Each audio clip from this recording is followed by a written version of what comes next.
Baixo o título Coidados Compartidos, a Consellería de Promoción Económica da Pobra e a Gadea desenvolverán un novo curso dirixido a persoas coidadoras, tanto familiares como profesionais.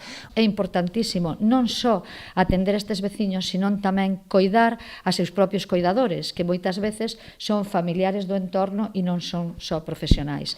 Xa non é a primeira vez que facemos un curso para coidadores e este ano imos facelo da man da Asociación A Gadea. O obxectivo non é outro que formar e informar sobre o Alzheimer e outras demencias neurodexenerativas.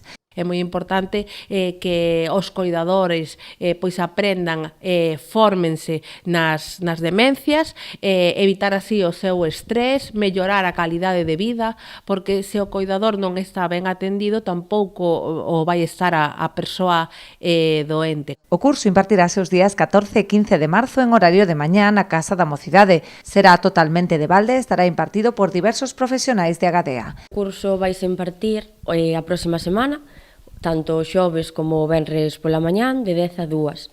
E vai estar como dividido en varios bloques, onde se falará da enfermedade de Alzheimer, a súa sintomatoloxía, tanto as alteracións conductuais como psicolóxicas, e tamén se falará das actividades que se poden realizar para intentar reducir o máximo posible ou que avance o máis lento o deterioro que poden sufrir as persoas con enfermedade de Alzheimer ou outras enfermedades neurodexenerativas. As inscricións formalizaranse de maneira presencial no local de Servizos Sociais, no Servizo de Orientación Laboral do Concello ou mediante o teléfono de contacto de Agadea 672 705053.